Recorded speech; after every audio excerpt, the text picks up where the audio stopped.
How amazing would it be to have a Calvin and Hobbes movie?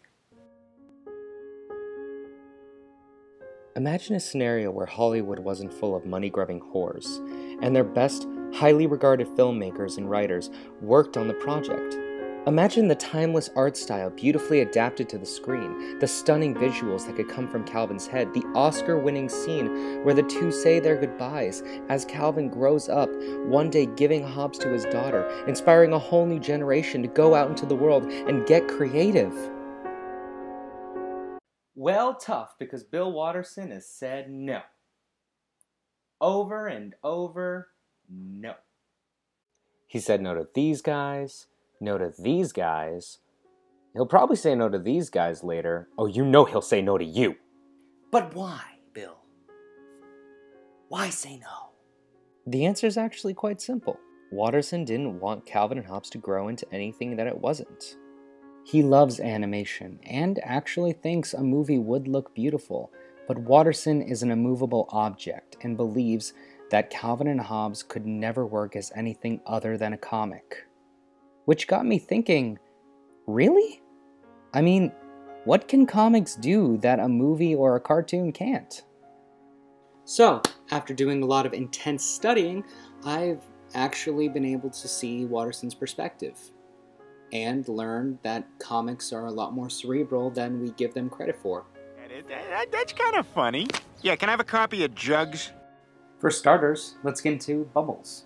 And no, not just speech bubbles or something lazy like that.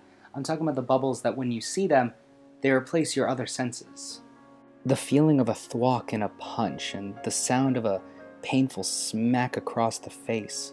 The menacing characters that loom around a powerful figure.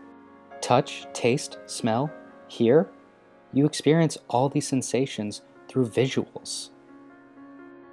And it doesn't stop at the senses either.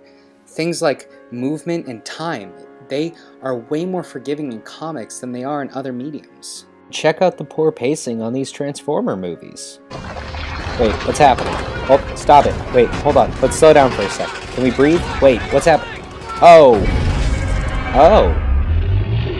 I guess Optimus Prime killed him. Wait, who's that? Are you in the same time zone? What is happening? In comics, we don't need to see everything, because that would just cheapen what's important and make really, really, really long books. You know, Scott McCloud said once that there is a balance between the visible and the invisible, a call and response. We don't need every possible action to show that this girl needs to get away from these snails.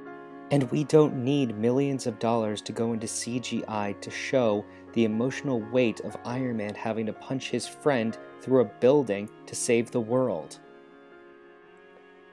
With every place between the panels, we watch as this dog goes farther and farther outside of our planet, and eventually watches us burn into the sun. We don't need to see him floating every inch away, because our mind and our eyes will tell us what happens between those panels. And we actually feel them happen. We know that they happen. When it comes to imagery and text in comics, they have a very topsy-turvy relationship every now and then. For instance, take a look at this image right here and tell me what you see. If you guess pipe, then you're wrong. In fact, it says it right there in the text. This is not a pipe, but in French. This is The Treachery of Images by René Magritte. Comics are fully capable of being artistically contradictory. Like, look at Steve right here as an example. You just see like a very happy, creepy guy. What if I add, he is sad? Now you're really digging into Steve's soul. You really want to know exactly, why is he sad? Why is he putting on that face? Who is he? On television, you usually have to watch an entire episode of BoJack Horseman to really get that idea. And although I really love BoJack Horseman, there's something really incredible about being able to establish everything that show is trying to do in a single image and text. Oh, So I've been in this room for like 3 days. I'm just thirsty. But you're getting an idea of what Watterson is talking about? Comic books are an art. Every single panel attributes to a grander meaning, whether it be to further the plot, mess with your mind, drop a jaw or two. We can potentially study a single panel of Calvin and Hobbes like it's the Killing Joke. No, the Good Killing Joke. There it is. It is a whole different meaning of read between the lines. These are only a few things about comics that make them different from other mediums, but they were my specific favorites and things that really made me think hard. How an image can replace all your senses, and how the things that we don't see affect all the things that we do see, and how our mind can play tricks on us through our eyes and our heads, and it's so much to take. It's more than I expected when going into this assignment.